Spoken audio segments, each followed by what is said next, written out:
Opa, boa noite. Falei que eu ia chegar aí, não falei? Seguinte, tem gente vendo o vídeo quietinho aí, não fala, não comenta, nem nada, mas eu sei que estão agradando o pessoal aí, porque o pessoal mandou muita mensagem pra mim, às vezes até no privado aqui, pra comentar sobre os vídeos. Hoje mesmo na rua, teve um cliente que me abordou, falou que tá feliz com os vídeos, que é pra mim continuar gravando. Gente, é o seguinte, antes de eu começar a falar sobre correia dentada, o pessoal que tá vendo e assistindo, acompanhando os vídeos, eu acho interessante dar algumas dicas sobre como cuidar do seu carro. Tem uma questão aí, pode ou não pode lavar o motor do carro?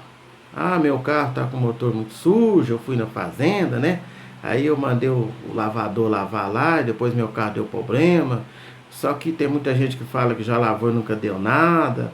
Então como é que é? Pode ou não pode lavar o motor do carro? Seguinte, gente, pode lavar sim. O meu nunca lavei. Mas o que acontece é o seguinte, se seu carro tiver com o motor muito cheio de barro, foi na fazenda e está muito imundo ali, é interessante você pedir para lavar o motor. Mas não deve lavar. Pode lavar, mas não deve lavar. Não sei se vocês me entenderam aí. O que acontece? Principalmente esses carros mais modernos um pouquinho, vamos dizer esses aí de 99 para cá, é muito carro eletrônico, tem muito componente eletrônico.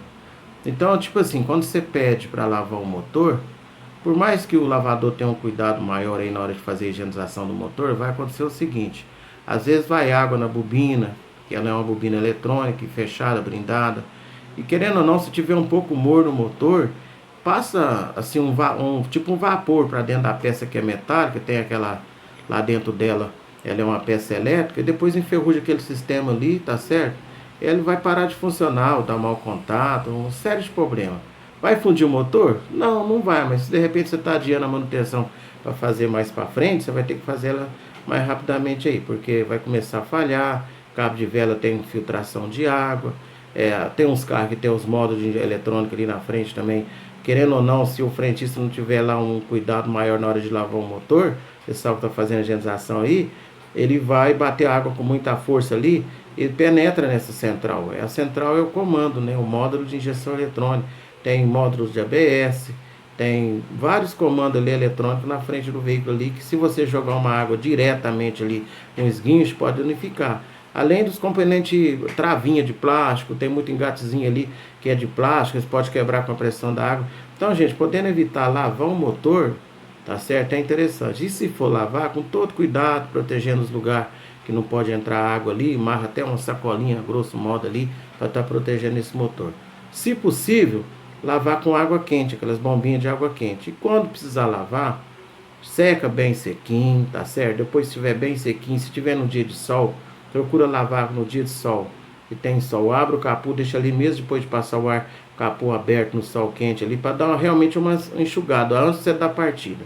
Porque corrente e água, apesar da água gerar energia, não dá certo não, não é a boa combinação aí não. Tá certo? Na hora que você dá partida que esse motor tem um aquecimento, a oxidação é grande, enferruja aqueles parafusos em tudo, esse motor fica meio que avaliado assim no sentido figurado, né? Então o conselho que a gente dá aí é para evitar de estar lavando o motor só em último caso. Acho que eu fui bem claro nisso aí, tá bom? Mas nada impede que você lave o motor, tem que ter maiores cuidados aí. Eu não lavaria o meu, conheço cliente aí que tem carro aí, vende, nem quando vai vender não lava o motor. Ah, se quer dar uma limpada lá, pega uma mangueira de ar comprimido, dá uma soprada ali, você entendeu? Os mais sujos, lava as bordas ali na lata ali, dá uma higienizada em casa mesmo, com todo cuidado aí, vai ficar beleza, entendeu? Fui bem claro aí. Tem muita gente me assistindo aí que sabe que eu tô falando aí, é verdade, tá certo? Então é só dar uma esclarecida aí. Uma outra coisa também, eu queria falar sobre essas pinturas de carro. Por exemplo, tem umas cores difíceis de zelar, né? Mesmo que você tenha garagem, às vezes você sai com o carro, vai trabalhar e não tem acesso a uma garagem, a gente é desprovido às vezes de sombra na cidade, em alguns pontos da cidade. Então, o que acontece? Para você proteger a sua pintura, é interessante que você insere seu carro pelo menos 2 vezes por mês, tá certo? O que vai acontecer? Não é só a beleza de ficar bonito, ficar brilhoso, não. A cera protege a pintura contra o sol. Usa uma cera de boa qualidade, tá certo? Se for a cor preta, que eu acho lindo pra caramba, vermelho é muito bonito, umas cores assim, dá um pouco maior, assim, dá um pouco mais trabalho na hora de zelar ali. O que você tem que fazer? Você tem que lavar ele, não pode encerar com areia, porque senão você vai riscar. Tem uns carros que é preto, o pessoal vai encerar ele, fica todo aquele sinal de lixa ali, parece um sinal de lixa todo riscadinho. porque às vezes na hora de encerar usa uma estopa, ou então usa um pano um pouco grosseiro, ou às vezes insere ele com areia. O que vai acontecer? Fica todo riscado. Somente o vermelho, o amarelo, o preto, né? O branco, o prata já tem uma proteção mais, assim, mais interessante e não dá muito trabalho para encerar e dá menos defeito na hora de encerar. Ah, e um outro detalhe, e se eu estou dando essas dicas aí, gente, não é dizer como você tem que cuidar do seu carro, não, porque a função desse canal é auxiliar o cliente em toda maneira de fazer a manutenção do carro dele aí. Então, o que eu souber de informação, eu vou tentar passar para vocês aí com certeza, tá certo? Então, essa é a intenção desse canal, dar uma, assim, uma visão maior para o cliente lá, como é que ele cuida do carro dele. Se eu tenho essa informação, por que não passar? Olha, melhor lembrando aí, quando você for encerar seu carro, você faz parte por parte. Se for você mesmo em casa, insera primeiro uma porta, depois a outra porta traseira. Você passa a cera, não precisa passar muito grosso, e limpa ela na hora que você acabar de encerar. Não deixa secar, não. Passa bem levezinho, só aquele sebinho ali mesmo, já limpa. Depois do capô, o que eu quero falar com isso? Resumindo para vocês. Insera-se peça por peça. Porta, capô, tampa traseira, porta esquerda, porta direita, tá certo? Não se passa cera no carro todinho e vem limpando tudo de uma vez, não. Faz item por item. Você consegue uma qualidade melhor, tá certo? E não deixa a cera grudar em borracha. Você consegue fazer mais rápido. Você vê a diferença de uma peça encerada para outra, não. Dá para você caprichar para deixar a próxima igual você deixou a primeira. É mais interessante. Pode fazer que você vai gostar, tá certo?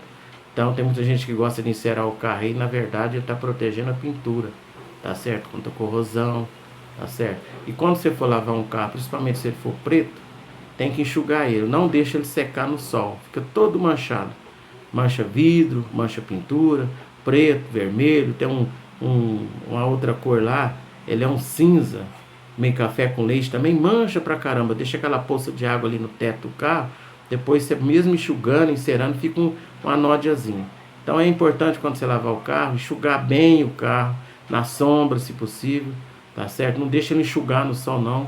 Fica toda variada a sua pintura aí. Tá dada a dica aí? Tá certo? Então vamos lá, vamos para a correia dentada. Eu sei que vocês estão gostando aí, eu tenho certeza disso. Gente, vamos lá na correia dentada. Seguinte, correia dentada. Quando eu devo trocar minha correia dentada? Olha, na verdade, todas as vezes que você compra um veículo e ele está usado, que você não tem ideia de quando foi trocado, é importante você trocar essa correia dentada aí com o rolamento tensor.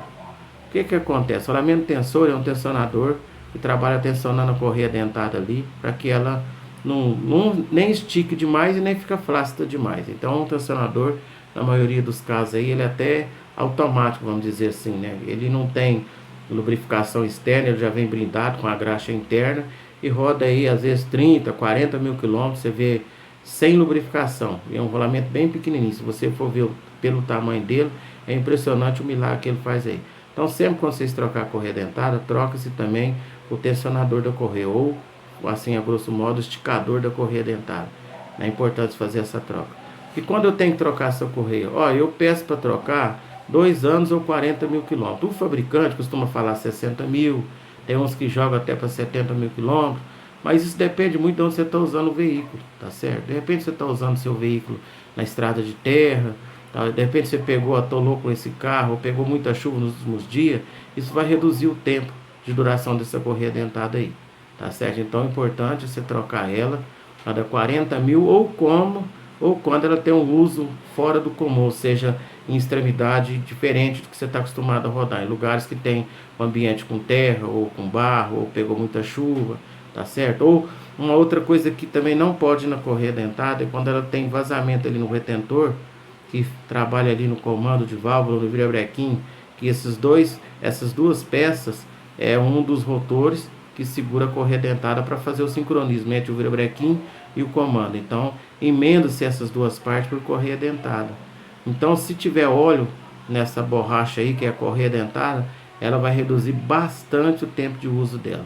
Para você ter noção, correia dentada, o fabricante pede, se você tirar a correia dentada para fazer alguma manutenção e mudar ela de posição, já o correto é trocar ela, que ela vai ter a dobradura em lugares diferentes, ela pode romper ali os dentes dela, porque a correia, às vezes ela não rebenta, ela roça os dentes.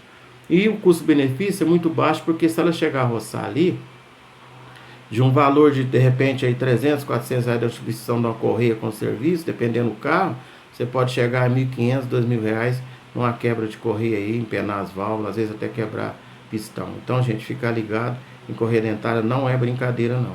Tem que levar esse negócio meio a sério aí. Ah, eu queria olhar a minha correia dentária. Correia dentária não é eu que estou dizendo não. Correia dentária não olha, troca-se. Se você tem dúvida, troca ela. Porque se ela rodar 2 meses, 6 meses, 1 ano, 2, visualmente ali, só se ela estiver muito deteriorada, estragada, por exemplo, que eu vou conseguir ver a olho nu lá se ela está querendo rebentar ou não. Porque ela é uma correia que trabalha com dente, ela tem fibra nas costas, então não dá para você no visual ali, porque ela roda com as costas no esticador, às vezes uma areia, alguma coisa que entra ali, ela vai estar danificada como uma correia que rodou 2 anos e às vezes ela rodou só 6 meses. Então a melhor forma de saber, se você comprou o carro agora, é perguntar para o ex-dono, quando é que você trocou essa correia dentária? Ah, eu troquei faz 3 meses, ou faz 1 ano, faz tantos mil quilômetros. Aí você tem uma informação mais correta aí sobre a correia dentária. Eu acho que interessante é isso aí. Se você fizer assim, você vai ser feliz com o seu produto. Tá certo? Muito obrigado aí, boa noite, tá certo? Acho que ficou bem claro essa parte de correia dentária, tá bom? E outra coisa, a correia dentária, eu ia até esquecendo de falar essa parte aí. Seguinte, a correia dentada, ela tem uma tensão ideal lá. Ela não pode ser nem muito tensionada e nem bamba demais. E o próprio tensionador tem uma regulagem nele lá, uma marca que você deixa o valor correto da tensão ali daquela correia dentária. Então, se ela estiver muito tensionada, ela não pode, ela arrebenta. E se ela estiver flácida demais, ela pode pular os dentes e o carro vir atropelar a válvula, a mesma coisa. Eu acho que ficou a dica aí de correia dentária. Ficou tranquilo isso aí? Se precisar, eu vou voltar nesse assunto. Vocês podem mandar pergunta aí, porque tem a Hilux aí que troca com 100 mil quilômetros, tem as correias de 1 polegada que troca com 100 mil quilômetros, mas esse aí é de carro para cá. Por isso que eu estou dizendo, chega lá no seu reparador, pergunta para ele com quantos mil troca essa correia aqui. Ele vai saber falar. E no próprio manual do carro também tá. Porque na verdade não é os veículos que às vezes tem uma dificuldade de esse carro arrebenta muito correia, aquilo não aguenta, o outro é melhor ou não.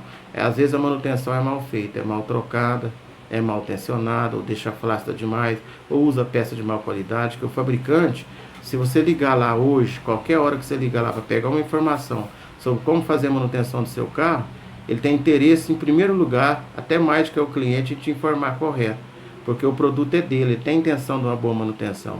A maioria dos problemas que dá é porque às vezes o mecânico não tem a curiosidade ou a calma de pegar, espera só um minutinho, vou ligar lá no fabricante lá, pode ser no concessionário, pode ser na fábrica, eles têm lá a assistência técnica deles lá, eles vão informar certinho com quantos quilômetros, qual é a correia correta, o número de dente, a largura dela, o tempo de troca, eles têm prazer em fazer isso. A maioria dos problemas acontece porque a gente acha que não tem que perguntar, que nasceu sabendo, não é assim que funciona não. Nos meus cursos que eu fiz, para vocês terem uma noção, se você montar um motor, um câmbio, se o manual não tiver na banca, se o inspetor chegasse e visse você montar, você podia fazer aquela manutenção 100 vezes. Mas o manual tem que estar na frente para o cara estar vendo ali os apertos, os torques, tudo correto. Não existe carro ruim. Não tem nenhum carro que é ruim, não tem nenhum que não presta, existe má manutenção. Se tiver manutenção correta, tá certo, usar direitinho aí, você não vai ter problema. O mecânico tem que estar apto a fazer aí e ter essas informações que qualquer lugar do mundo, se ele ligar, que representa aquela marca, eles vão informar para ele com muito prazer. Porque como o próprio fabricante fala, não adianta a gente fabricar se não tiver manutenção lá fora. Então eles estão visando muito essa parte aí. Qualquer um particular, qualquer um oficina, pode ser no cantinho da rua, pegar o celular, ligar lá, eles vão informar corretamente, não só da correia dentária, qualquer coisa do carro, qual é a melhor maneira de fazer essa manutenção. Isso eu estou falando isso aqui, que você cliente também pode pegar o seu telefone e ligar lá no concessionário, ligar lá na montadora, na assistência técnica, eles vão te informar. Eles têm interesse nenhum. Eles informam torque, aperto, peça, como montar, te fala tudo que você perguntar, eles vão te falar. Eles têm interesse em ter uma boa manutenção no produto deles. Ninguém quer fazer um produto e não ter manutenção direito. Eles gastam, são milhões, às vezes até de dólares aí com comercial e quer a manutenção deles correta. Beleza? Ficou tranquilo aí? Então, gente, abraço, boa noite. Tchau, tchau.